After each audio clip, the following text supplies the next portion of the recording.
What are you guys doing the next day in this camp? Wendy, you said you were sleeping inside the hut? Yeah, I'll sleep in the hut. Okay. Yeah, And Birdie, same, you're saying you're Raazu. sleeping... These huts are very small. Like, we're talking... like, they're built just for one guy. So it's like just his bedroll in here, essentially. Packed wooden boards have been pushed down into the dirt and covered with layers of furs. So you're not just in here laying down on soil. So it's just Raazu and Wendy in the hut. Adrex is outside because he doesn't mind the cold. Birdie's sleeping on the sledge. And where's Red? Red is also next to the sledge. Okay.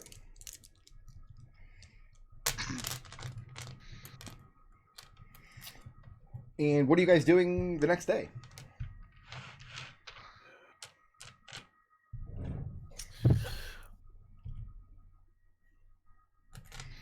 Let's see, so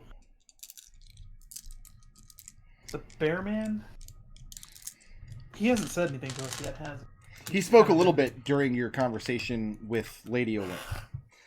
He definitely... Raazu, give me an insight check. Sure. Let's see if I can beat the odds here, because holy shit, I've not been stellar today. Yep, there's a 5. There's a 5. Yep. He didn't speak very much, and he didn't have a very commanding presence, but he did try to... He did prevent Birdie from coming along with you to the forge. He said that Lady Elaine has nothing to say to your driver. Other than that, he seemed very... you wouldn't say that he seemed like Lady Elaine's right-hand man, because he didn't seem to do a lot in terms of... She didn't really seem to seek his counsel during your conversation. Yeah, she seems to be pretty alpha dog here. And she does seem to command loyalty as the camp comes to life in the morning and the men start going around their daily tasks. And she's the only woman here, it seems, yeah? The only woman you've seen here, besides the ones you brought with you. So what is Red doing the next day? She didn't tell us anything like we're gonna... Like, we weren't given any instructions. You weren't given any instructions. She told you that she thinks that you two can help each other quite a lot with your assorted quests. And that she said she was tired and she was going to retire for the night. She gave you White's hut to sleep in. Say first thing in the morning, or just whenever she feels like it? She seems very much like a whenever she feels like it kind of lady. Okay. So, Red, what are you up to during the day? I mean, I'm just gonna park at the sledge and pull out my poison-making kit and get some work done. Okay.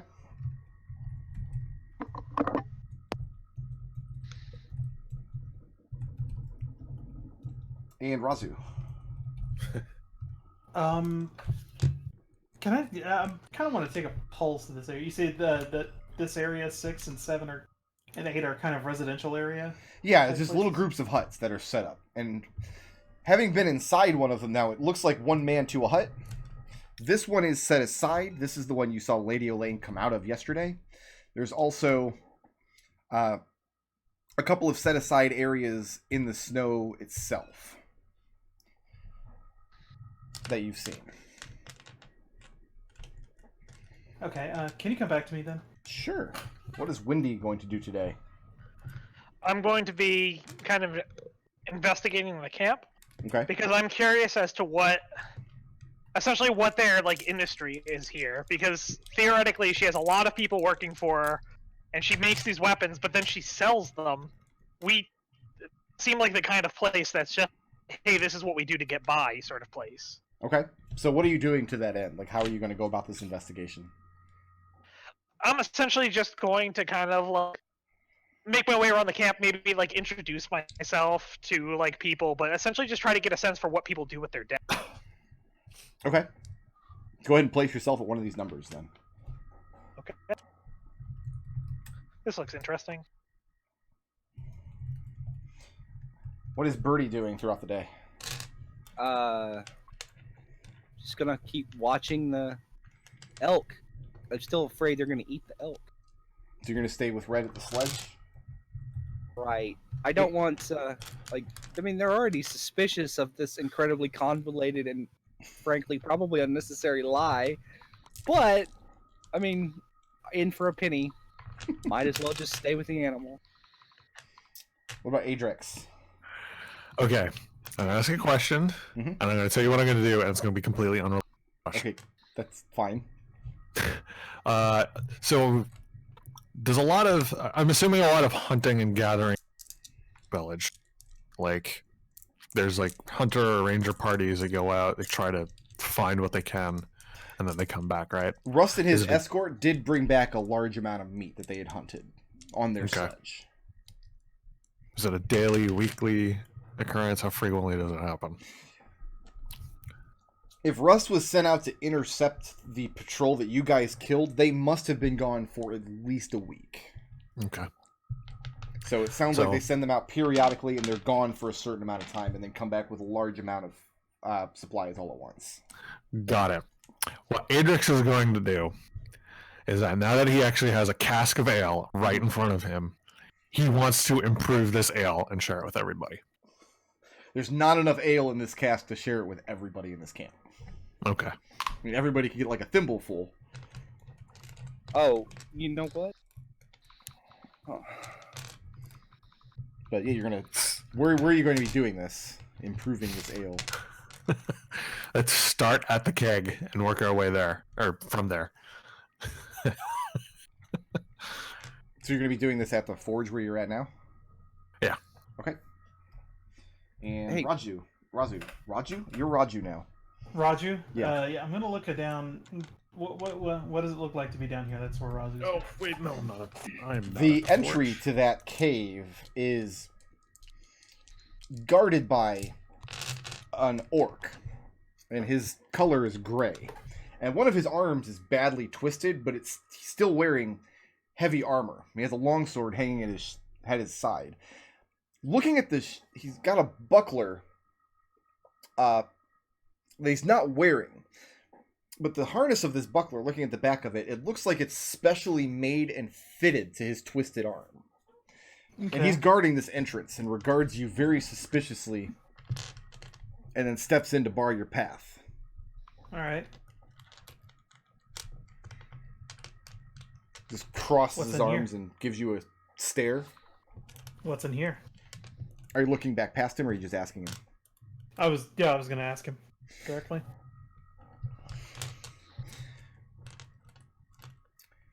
He tells you that the Lady Olaine's works are stored here until they're needed for shipment. Do you carry like a coin purse or anything in view? Or anything valuable? It's probably at the sledge right now, honestly. Then he has nothing else to say other than Lady Elaine's works are stored here until they're needed for shipment. And looking back, there's no light coming out of this cave. I guess I'll probably head back this way and then see what Wendy's up to. Okay. Work road. So, because like everybody over here is being industrious, Birdie is going to he's going to trap the sledge. Like if somebody opens it, he wants to come out and shoot him with a dart or something. All right, go ahead and make that check. Can't be seen to be lazy, right? Wendy. Yep. This pen, they have large ice blocks that form a fence, and then they have this kind of crude gate set into two of the blocks. When you arrive at the pen early in the morning, there doesn't seem to be anything in it. You don't hear any movement around, and using your billowing cloak, the pen seems to be empty. But there's a great opening into the cave wall in the back of the pen. Are you staying here to see what's up, or are you going to actually hop into the pen and go look? I'll go look. Until someone stops me. She's going to hop the pen? Yeah. Okay. Raazu, Yo. coming back from the armory. By the time you get over here, you see Blue. Blue is the orc that's covered in furs with the funny hat, who's not wearing armor. Standing just on the outside of this ice wall with his arms crossed, kind of looking in the pen expectantly. And he sees you coming, and he steps forward and wishes you good morning. Morning. What seems to be the trouble? He grins and he asks if you slept well in White's hut. It's comfortable, I suppose. Better than sleeping out and better than sleeping on the permafrost. He asks if your kind eat your fallen in your tribes. No. No. He shakes his head and says, waste of good meat if you ask me. It's a shame White didn't freeze to death. We could have all ate well.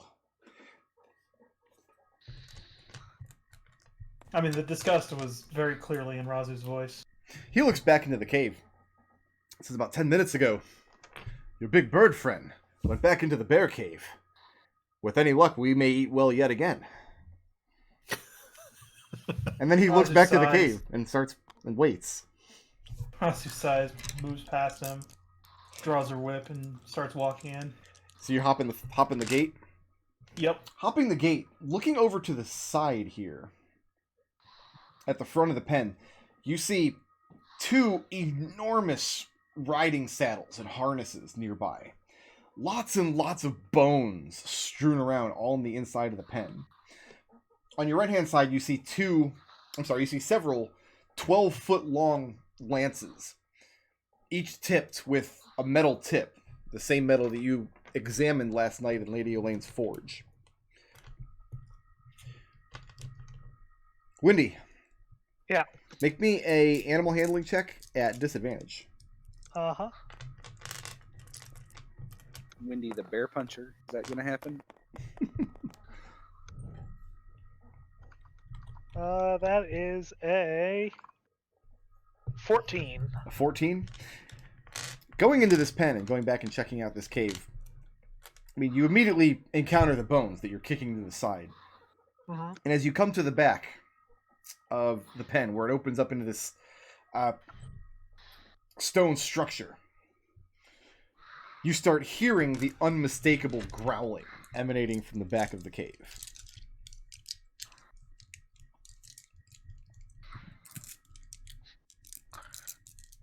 So what does a 14 get me? Your bears don't want to fight anything bigger than them, right? So I'll open my wings out wide, growl back. What does it sound like when Wendy growls? It's more of a whistling. Right.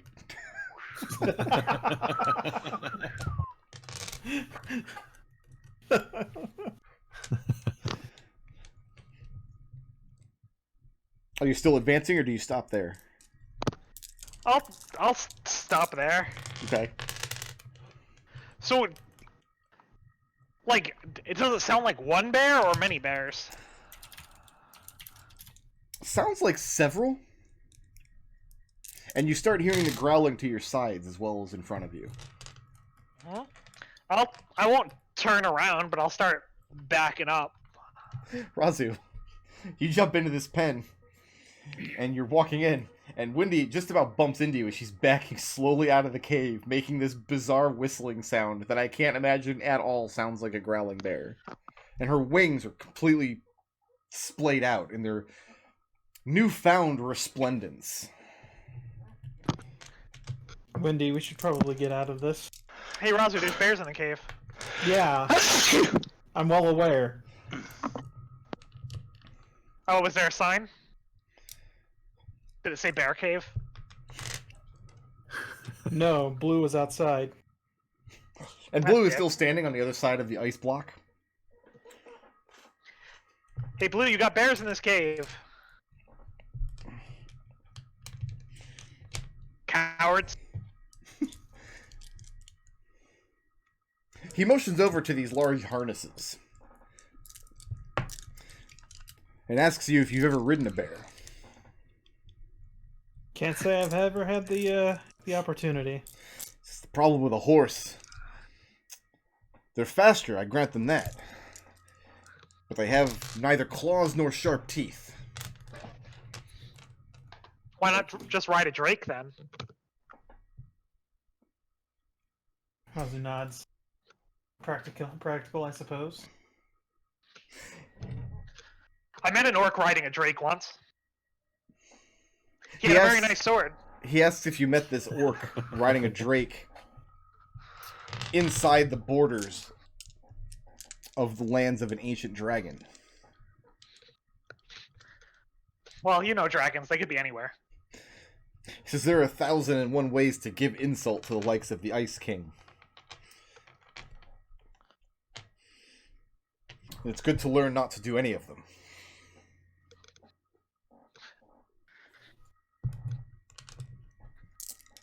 He asks if you'd like to meet the bears.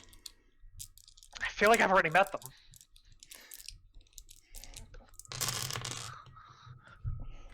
What's Raazu's reaction? Raazu says, I think they aren't the friendly sort, it would seem, if you're talking about riding them because they have teeth and claws.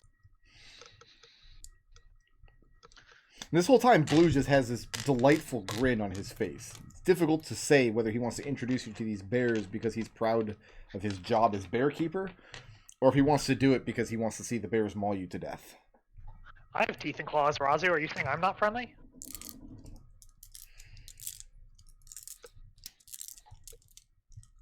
Raazu doesn't dignify that with a response.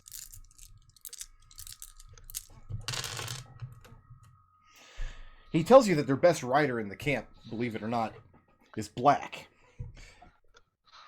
Which he's always particularly found funny. He thinks it's extremely silly to see this giant bear man riding on the back of this giant bear. He says he once saw the old white ask if the two of them were related, and took such a clout that his jaw was broken. What's White best at? He says, oh, this was the old white. The new white's not good as anything, as far as I can tell. In fact, and he leads in close, says, I heard your driver knocked him to the ground. That's a new one on me.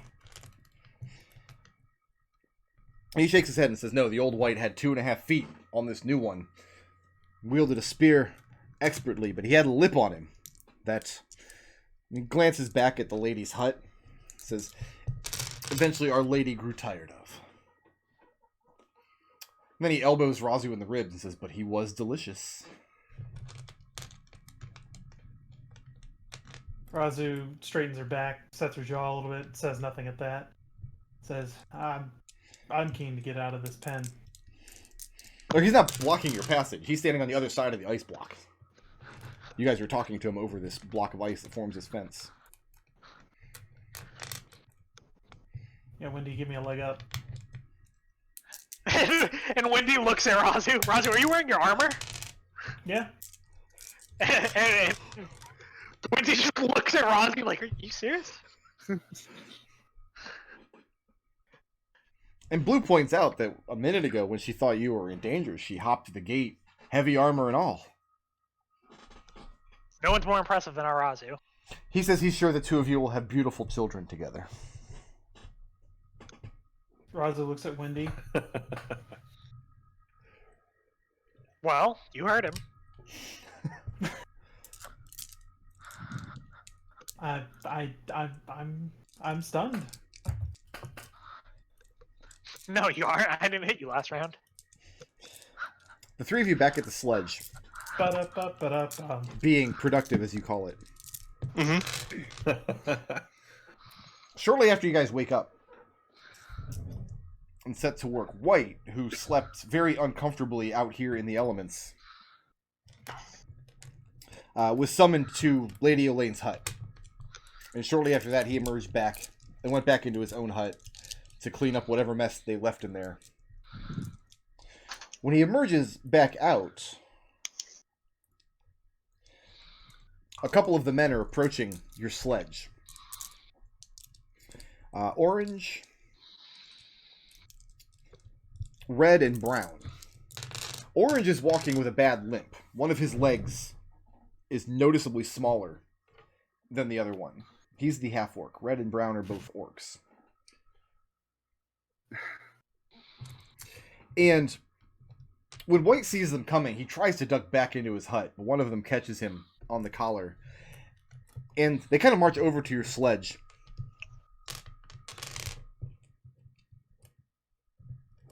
and address Birdie, speaking in Draconic, because they've all been told he doesn't speak Common.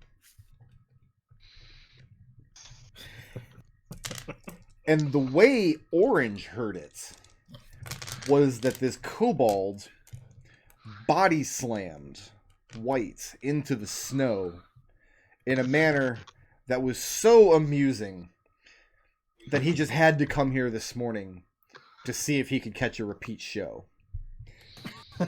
To which the other two orcs chuckled greatly. White looks absolutely humiliated by this whole situation. Birdie looks very confused. He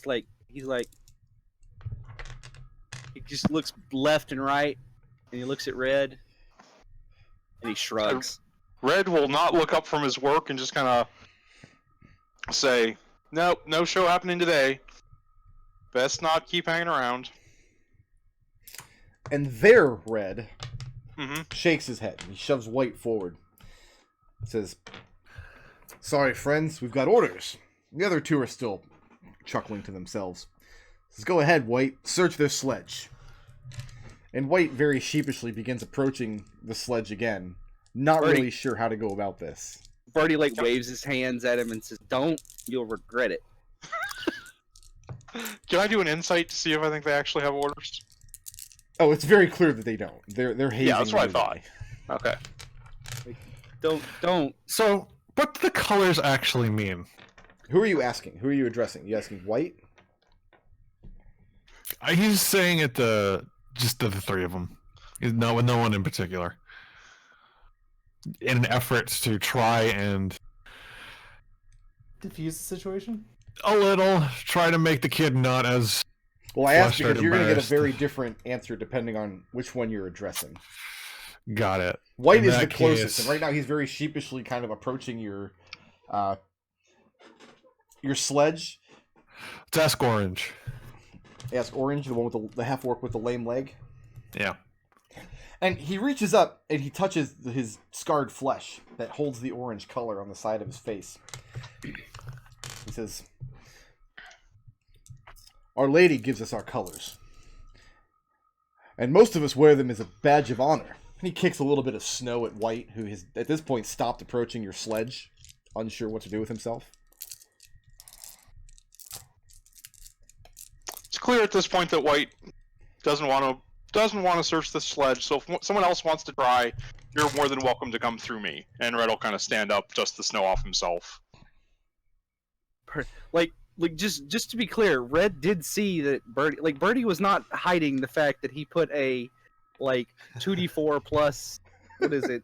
It's 2d4 plus my dex mod trap in this sledge. Birdie was announced his. Yeah.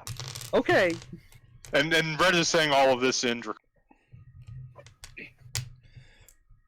And White at this point is paralyzed, looking back and forth between these three guys. And I walk between White and the other two.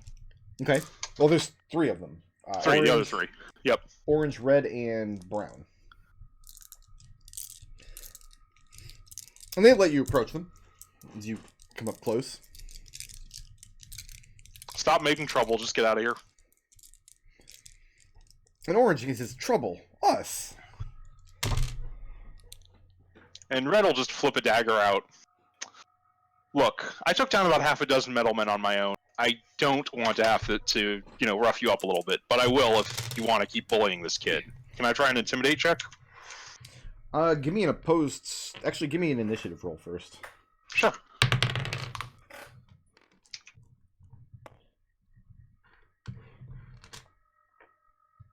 $17. 17.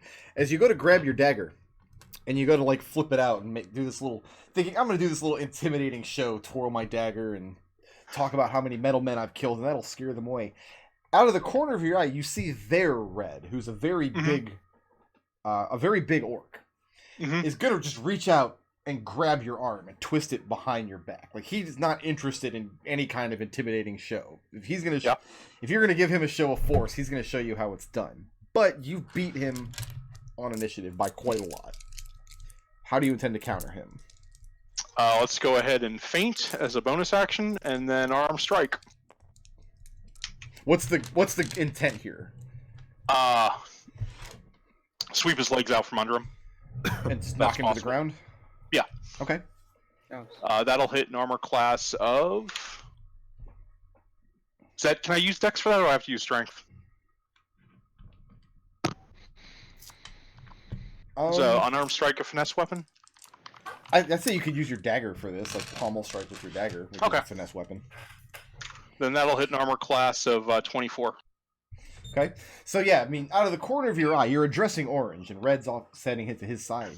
You just see him, you're doing a little dagger twirly.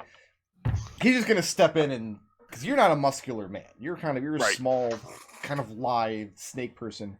But you're way faster, lightning quick. You drop down and sweep his legs, crack him in the jaw with the pommel of your dagger, and he hits the ground before he even knows what happened.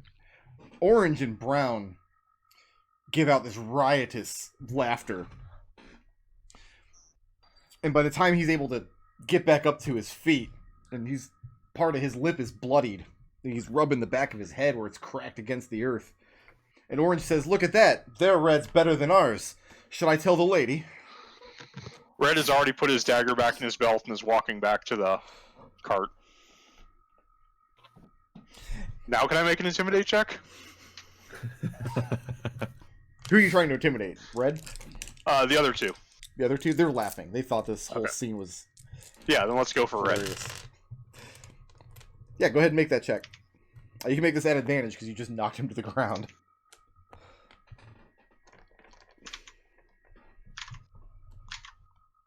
That would be an intimidation of 13. 13? Yeah. Red definitely shrinks back away from you as he's rubbing the back of his head. Orange calls White back over. Tells him to go fuck off somewhere. Red sits back down in front of his poison-making kit and gets back to work. Adrex feels a little bit left out and goes, "Hey, anyone want to punch me?" Orange holds up his hands. He says, I kicked one of the bigger metal men like 200, 300 feet. Which might have been the single dumbest thing that's ever happened in a D&D game I've run. That might have been the most Benny Hill thing I've ever seen. Orange holds up his hands. He says, "No, sir, I've seen quite enough, thank you." Adrex looks hurt. He says, "Besides, understand, there are few enough warriors among us. There's all four of you," and he motions back towards the pen where, at this point, Raazu and Windy are playing with the bears.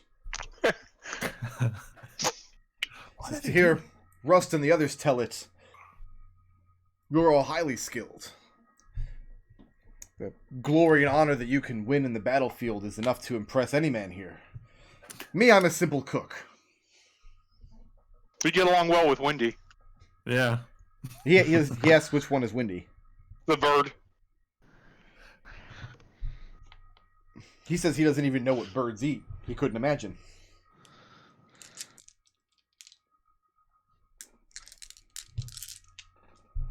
How many among your people can fight? There are... Everyone here suspects that Lady Elaine herself is a great warrior, although she's very old, and most of the people here didn't know her when she was young. Most of the men here have never actually seen her fight, but they all know well enough to not cross her. Black, the big bear man, is the best fighter. Rust has been with her for a very long time. He's the one who dual wields axes.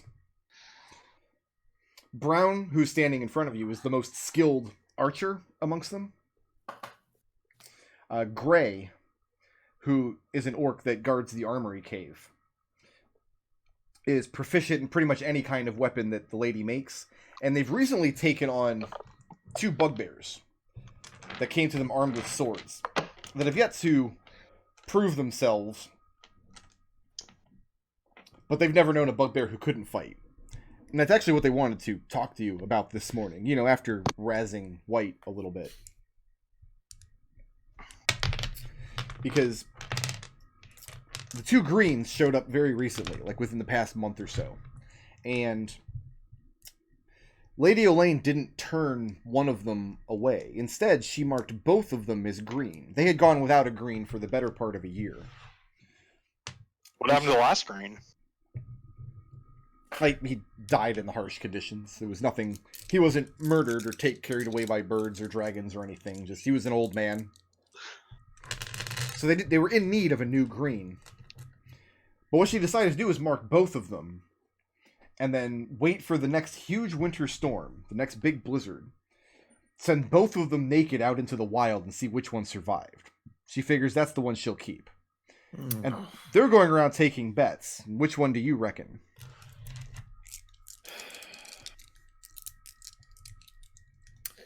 So who gets the pool if they both come back? He shrugs and says if they both come back, I imagine the lady will make them fight to the death. We only have need of one green. Orange explains that he certainly doesn't have the need of an extra mouth to feed. There's little enough food to go around as it is. Yeah, he jangles a little pot in front of you that's jangling with various amounts of coins and other bits and baubles inside. And as her lady's honored guest, he was wondering if you'd like to get in on the action.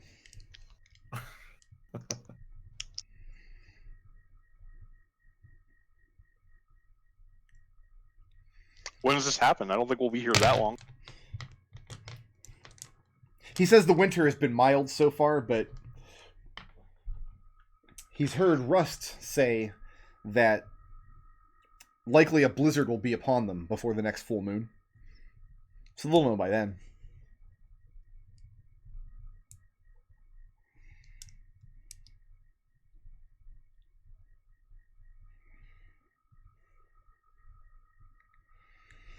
He's jangling the little coin pot in front of you guys. So you can tell the two of them apart by looking at their eyes. One of them has a hole above the eyebrow where he had a metal ring. The lady made him take it out on account of it looked ridiculous.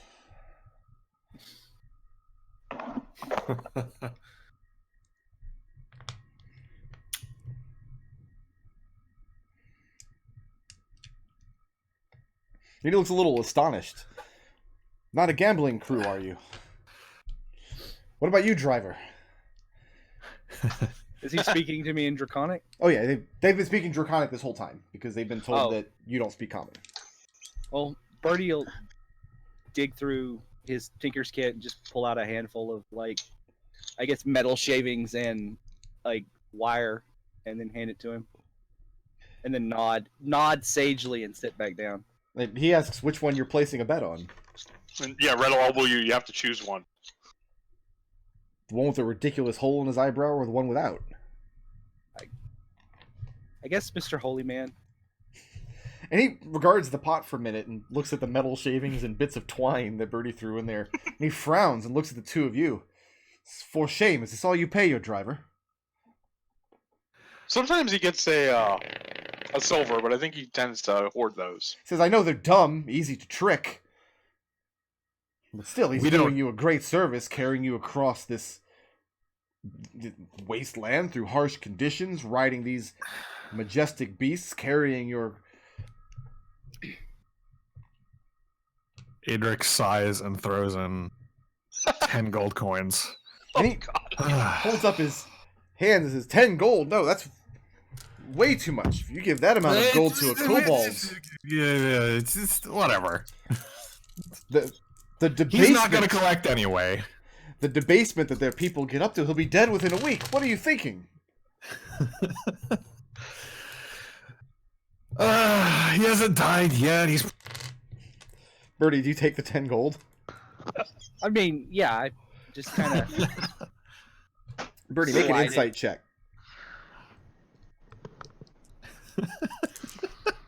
Make change. The insight check is a 13. Orange is standing here talking a lot of really terrible things about kobolds, calling you all kinds of names. Like, almost in an offhanded compliment kind of way, like you're a credit to your race, son. Oh no. But listening to him, and regarding the reaction of the other two orcs standing with him, you don't think he's doing it out of like bigotry. You think he's just trying to get you to react somehow, seeing what you'll do. I mean, it's not anything I haven't heard from Raazu, so I don't think Raazu's ever told you were a credit to anything. no, I meant the the casual put down aspect of Credit to criminals everywhere. it. Right. So no major reaction? No, like Birdie is fully aware that kobolds are terrible, and he doesn't care. Like, remember, we had kobolds drop a ceiling on us. Yeah, that happened. We broke him finally. Birdie doesn't feel too good on kobolds at the moment. No. He's developed a little bit of self-awareness. Not much, but just enough where he recognizes that other kobolds are terrible. So And does then- Birdie immediately throw the 10 gold into the pit, into the tin? You all hear a loud, resounding crash from this area of the camp, all the way on the other side of the camp. And you hear shouts from that direction as well. And it looks like all of the happy-go-lucky, fun-having countenance on the orc standing here melts away immediately. Orange very quickly tucks the pot containing all these coins back into his pouch, slaps the other two on the back, and they start moving back into the camp very quickly without even taking their leave of you. Adrex follows. Yeah, going Red with too. them? Mm-hmm. Okay. Sounds like a 60-foot ice floe fell over. Okay, so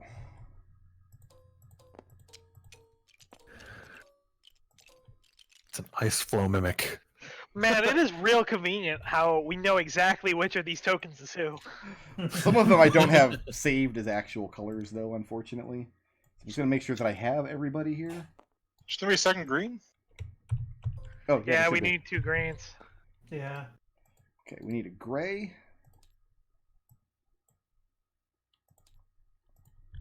Did you just name these guys do this whole thing just so you'd make the pawns easier to control? This is actually a village that I had set for our Planescape campaign that I developed, but I just never had like a good spot to use it. So these are notes that I've had laying around forever. Did you make it back then That's too dark. that way? Like, I noticed you did not answer the question. Where's Chartreuse? He's my favorite orc. I like salmon, honestly. I don't know how I'm going to make a rust one. I gotta say, they've got a freaking orc named Rust, and they're like, oh, we ran out of colors. It's like, BS! One of those orcs could be lime green. Is Russ the brown one? Like, did he just not want to be? He didn't No, want to. brown and rust are two different ones. So rust Okay. is this kind of darker red one. Reddish one. I have to know. Do they make like poop jokes at Brown? The sledge that Silver brought back is back here, and Silver is manning the sledge, and he will very likely be a non-combatant. So orange, I'll take him. brown, and red. So Adrex, you're going with them? Yeah. Okay.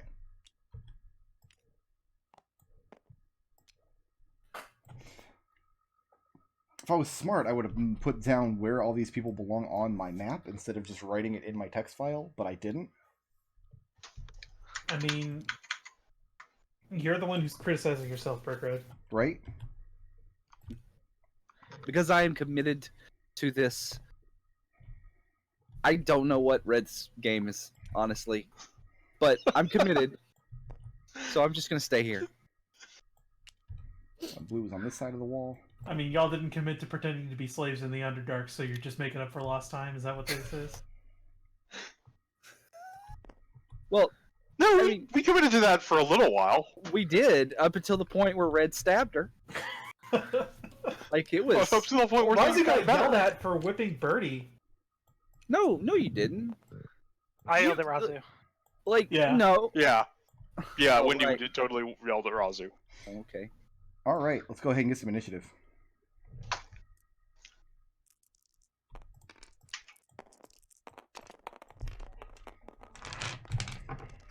What? What is that number? I've never seen that number on a dice. What? That was mine. Holy shit. Adrex, what happened? It's just- Did I you don't know, roll a there's good this- number? There's this weird number with a 2 and a 0 on it. He did roll a good number, but unfortunately in this party that only gets you third. Yeah. Because Adrix, that's Somebody. odd 2. It's a -2. I'm sorry. That's how they That do makes negatives sense, in yeah. old-timey times. So, my favorite part about always being on top of the initiative is how frequently useless it is. Right, like I often find that being first is like an inconvenience. Right. yeah, So here's what you guys know. You hear the loud crashing sound from off in this direction, and you hear some people shouting. The three people that you're standing with immediately start moving in that direction. And Adrix, and it looks like Red is going with them. Yep. Mhm. Birdie, as soon as... what does Birdie do immediately after this? I mean, I guess I'll start hitching the elk to the sledge if they're not hitched already. Okay, so you're going to prepare the sledge to leave? Right. In case I need to make a getaway. And as you're doing this, you hear a loud, very clackety roar sound from this direction. And looking up, you came through this kind of curved, tunnely road through this ice flow. And in that direction, you see a bright yellowish orange glow, and watch a large quantity of snow and rock and ice shear off from the cliff and create this little avalanche up off the map in this direction. Wendy and Raazu, as you're here conversing with Blue, you hear the sounds of the crashing in this direction, and then a few moments later, the sounds in this direction, and that's where we're going to come in on initiative with Birdie. Like I said, I'm going to immediately start getting the sledge ready to move. Okay, you got to give me an animal handling check, because these two elks are going to start to panic at the sights and sounds that are about to happen. You're going to get them under control first. All right, so that is 18. 18. You start calming the elks down as best you can. It's going to bring us to Red. So By I the heard way- both of those sounds at this point? Yeah, I'm putting all of the other denizens of the village on 0 down here, just for my own sanity. What do I see when I come over here?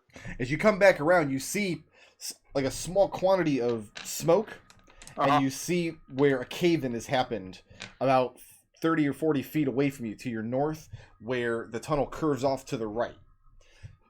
And it's caved in spectacularly to the point where it's cut off this exit.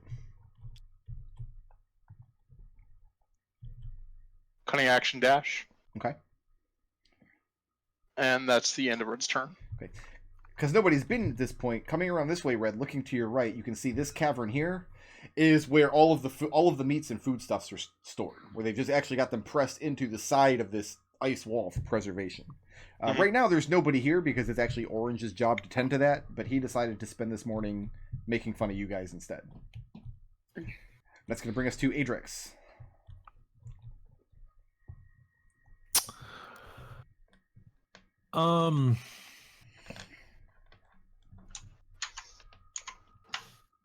No, I'm not gonna fly it. 1, 2, 3, 4, 6. 1, 2, 3, 4, 5, 6. They can Okay. move better still. Do you have a particular destination in mind, or are you just moving across the camp? Moving across the camp to try in an effort. What is going on? Windy. Sorry, Raazu. I'm gonna kick off of Raazu's shoulder and take flight. Okay, and go where? Now, this whole area, by the way, is open to the sky above you. Uh-huh. So you literally could just fly up and out of this flow if you so desired. And abandon your friends. That would be great. 55. Is there anything that I can sense over here, collapse-wise? Yes, you can sense where this exit has been collapsed in, and Gray is actually over here, armed with a greatsword, and he's partially buried in snow. Not to the point where he's being crushed, just like it sounds like he came up this way to investigate a noise and was surprised by this large quantity of snow falling down from the top of the ice floe. He doesn't look injured, he just looks like he's struggling to get himself loose. Alright, then I will bonus action to Step of the Wind and drag him out of the ice floe. So you're going to pull him out and get him to his feet? Yeah. And as you do, you can tell that he's short of breath. He's a gentleman on the older side. And he tells you that Siakchar has sent the insects after them. That he has to get in and warn the lady. And at this point, you hear a third crashing sound far off to the south, echoing through the whole village. Alright, in that case, I'm going to use the rest of my movement. 10, 30, 40, 50. I'll land on the top of this, and I'll shout out what he just told me. Okay, so you're shouting out a warning? Yeah, Siakchar sent the insects. Birdie, as you're getting these elks calmed down and you're about to start hitching them up, from the snow, from the fallen, crumbling area to your north, you see this gargantuan, horrific centipede monster emerge from what is now a wall of ice and snow, skittering to the south. And it has its designs immediately on your elk. And this is as far as it's able to make it on its turn.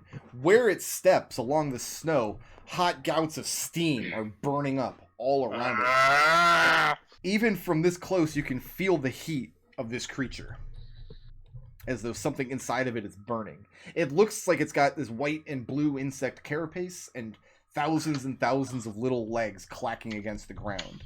And it's definitely going to eat your elk. Sounds like Destil has some remorse about what we're fighting here. That's going to bring us to Raazu. Raazu, you were cognizant of hearing the third loud crashing sound off to your left down in this area here. Yeah, I am going to go... How much movement is it going to take me to get out of this bear pit?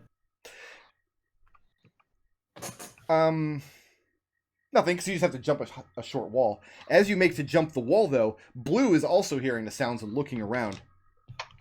And he motions to the harnesses. And he asks, have you ever saddled a horse? And then he shakes his head, remembering, I mean, a dire wolf, whatever you people ride. Oof. Once when I was in training. He nods and says, that's good enough. I could use your help. Alright. Because he's about to grab these saddles and harnesses and go back into the caves and get these bears outfitted for combat. Alright then. So are you going to help him do that, or are you going to... What's that? You're helping him do that? Yes, I'm going to help him do that. Okay. Because I heard Wendy call that out, right? Oh yeah, everybody did. The camp's not very large. These are just 5-foot squares, so... Alright. Then That yeah, thing it says here. I will Yeah, help him 5 foot ready square. the bears for battle. Okay. So this action, you guys are going to be moving back into the caves. Next Yeah. action, you guys are going to be getting it all outfitted. You're not nailed down here. If you hear something that makes you want to come out of the cave at any point, you still will be taking your regular turns. Okay. Okay, so let's see. These guys are going to... Red and orange are going to... wait for the lady. Brown's going to get his bow and come out this way.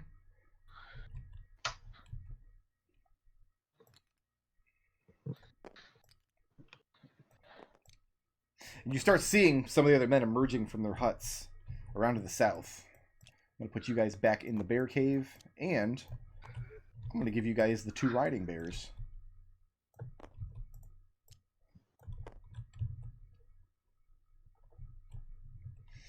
The Lady Elaine does not emerge yet. And that's going to bring us back to Birdie. Do I have them? Do I have the elks ready to go? Can I ride off? You do, but this creature is close enough to you that it's going to be able to make it to you in one turn. You would have to make a... Well, you don't have anywhere to actually drag this sledge to. You don't have enough physical space to really drive it anywhere. You can't take it out the way you brought it. You're not going to be able to bring it further into the camp. The best you could do is cut one of the elks free and ride it yourself. Well, okay. I guess I'll just cut the elks free, Mm-hmm. and then like shoo them into the camp, because we really don't need to lose our elks. I'll say you can shoo them in, or you can lead them yourself if you want to move them away. Either way, you're going to be making an animal handling check. Okay, I'll lead them in myself, Okay? Go ahead and because make I'm that, going that way anyway. go ahead and make that check. Make it at advantage because you're going to be holding their reins.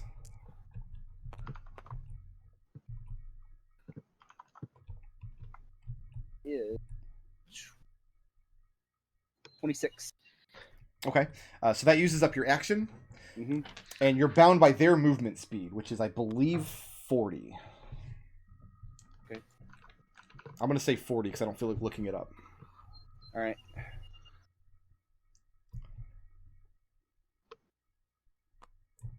What's this orange thing? Is this just...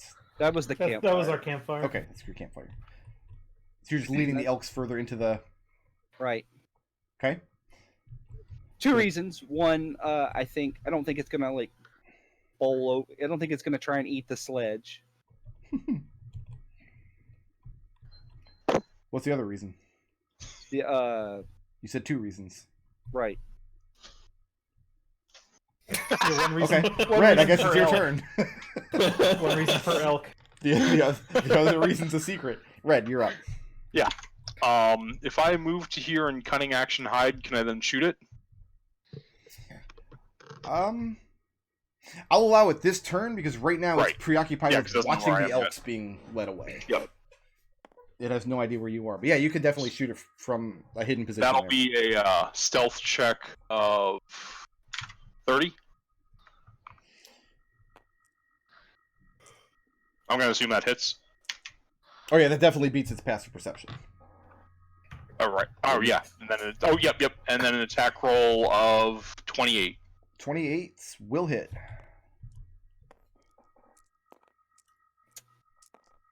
So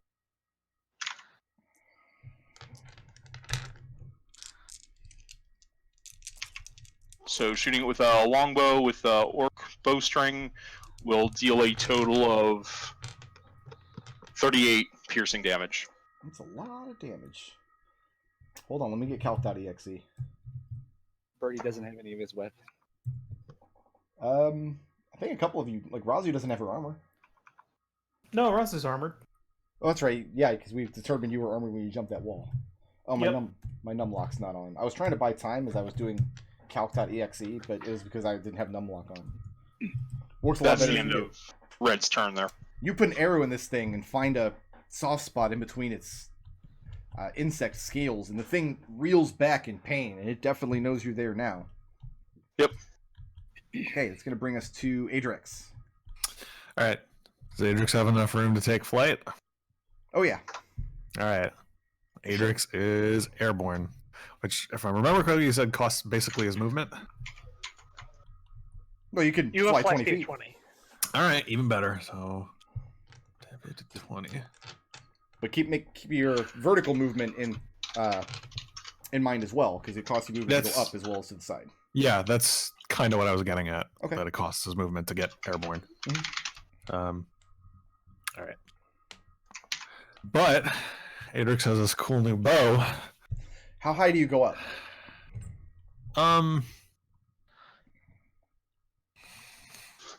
20 feet.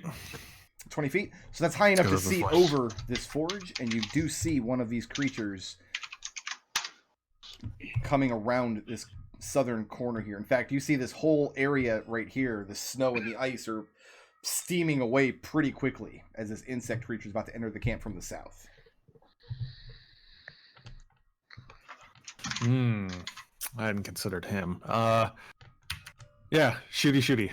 Okay, he's inside Let's your go. range increment, right? Because you're using Yeah. the longbow. Yeah, Yeah, he is. ridiculous. So this is it's still a ranged weapon attack, but use your strength modifier instead of your dex modifier. Yep. You will not have the benefit. Well, you don't use a shield anyway. You're always using two-handed combat. Yeah. That is a 17 to hit. That'll hit. That will hit for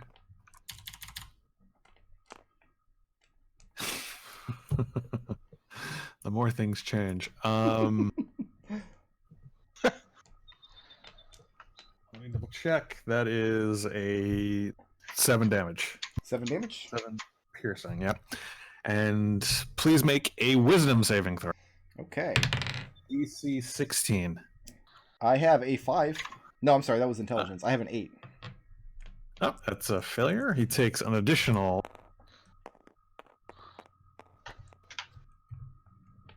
5 damage. Okay. And that was goading attack. Basically, he has disadvantage when he attacks. Sorry, did that go through? I just Discord's lights didn't light up. He's got disadvantage if he attacks somebody who's not you. Yeah, Okay. goading attack. But he probably was going to attack Silver, the Goliath, here at this sledge, but you've definitely got his attention now, so he will be coming your way. Cool. Second attack, because I got more of these. Okay. That is a 21 to hit. 21 will hit. For an additional 12 damage. Okay. That's all piercing. And third attack. Fighters are so good. That's ridiculous. It's even more. It's 23 to hit. You're going to run out of arrows real quick, though. I got a decent amount, and that's 13. But I am keeping track. 13 damage So- on the third one? Yeah. Okay. All piercing. And If only we knew a magical? blacksmith. And are you moving or staying put? Staying put. Okay. So if you're quote unquote staying put in the air because you're on wings, what that essentially means is you're circling in this position. Yeah, that's what I figured. Okay. If you wanted to, you could perch on the top of this building to actually physically not move. Ooh, Adrex perching? Absolutely. I thought you'd like that. But yes, he definitely has. You definitely have his attention, and you see the Goliath Silver is kind of cowering on the other side of this sledge now. He's trying to put himself between the cart and the icy wall behind him. That's going to bring us to Windy. Interesting. All right, hearing the crash from behind me as that insect appears, I'm going to do a quick turn in the air. 25, 30. Now you got to fly up 60 feet to get on top of this ice floe here. That's fine. I can kind of pull a. Drop a key point for that. So coming No, I don't need to drop a key point. I can get right here. up above it, are you billowing? No. No. Okay. You hear the Oh, sounds I'm of in combat. the air, right? Oh yeah, you're outdoors. I don't know what I'm thinking. Yeah, down below you, you can predominantly hear Gray is fighting off this creature and this gargantuan insect creature making its way into the camp, and it's directly below you. All right, and I'm going to kind of drop behind it on the other side. You're gonna go drop down to its level. Yeah. When you get down to it, you feel the intense heat coming off of this monster. If you strike it with a melee weapon attack, you're going to burn yourself. All right. In that case, do I sense that before I get within 5 feet of it, or just directly once I get 5 feet of You it? feel the heat of it from further away, but it's when you land right next to it that you realize, yeah, if I strike this thing with my fists or a sword, it's going to burn. I'm going to get scalded. Okay. In that case, I'll drop it right here instead, just exactly 10 feet away. Okay. And I'll shout out to Gray. Gray, get back to the village. I'll get its attention. And I'm going to shoot off a couple of arrow shots at it. Okay.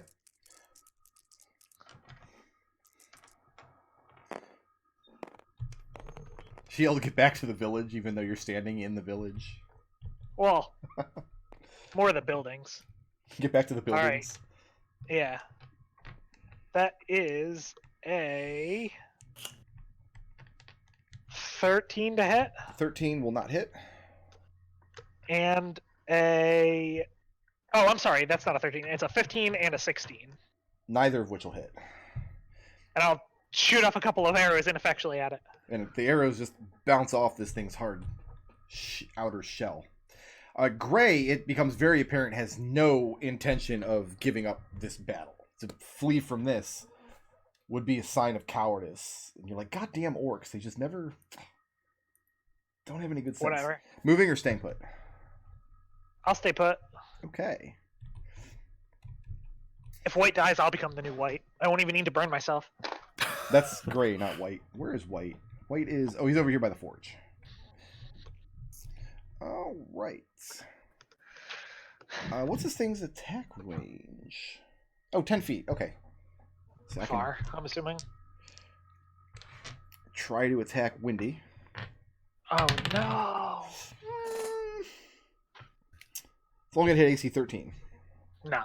As the thing spins around, potentially giving Gray an opening on Gray's turn. This one is going to... You're welcome, Gray.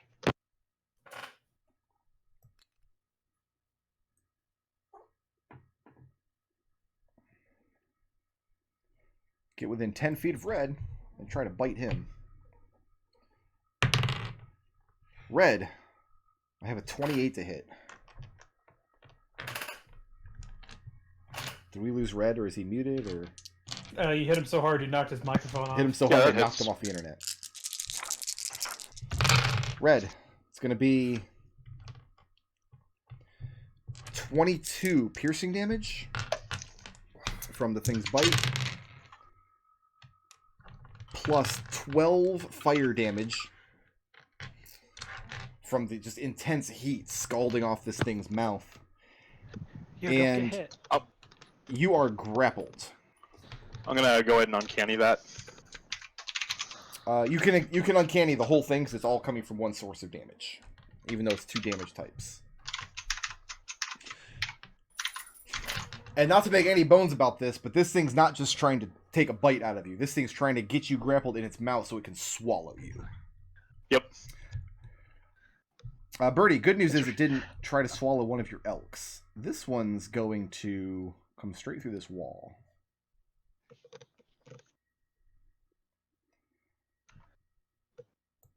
There is a loud crashing sound from the center of the camp as this one grabs hold of the side of the forge and drags itself up and over. So it's using a dash action to get up on top of here. So it cannot actually attack Adrex, but I'm going to have Adrex make a dexterity saving throw to keep his feet. Since he's perched. Uh-oh. As the forge, the hut around the forge is starting to collapse downward. I'd also like to remind you that if you fall through here, there's just a burning pit beneath you, like 50 feet down. I mean, how long? Hey! 17. 17. So, yeah, you feel the whole structure moving and crumbling beneath you. If you don't get this creature off of this structure pretty quickly, it's all going to collapse. But you managed to keep your feet and not move anywhere. And that was all of them. Okay. That's going to bring us to Raazu. Give me an animal handling check. Add advantage. Being aided, I assume. Oh, yeah, because Blue knows exactly what to do. He's giving you the crash course. And these bears are following his commands. They're not being aggressive towards you. 20. 20. Yep. And your old military training just kicks back in. Blue gives you an order, tells you what to do, and you just get to it. And you get these Yep. bears saddles strapped on. You're getting their harnesses put down. By this time next round, these bears will be ready for combat. Okay. Moving or staying put? Are you staying in the cave to finish the job? Yeah, I'm gonna stay put to finish the job. Okay.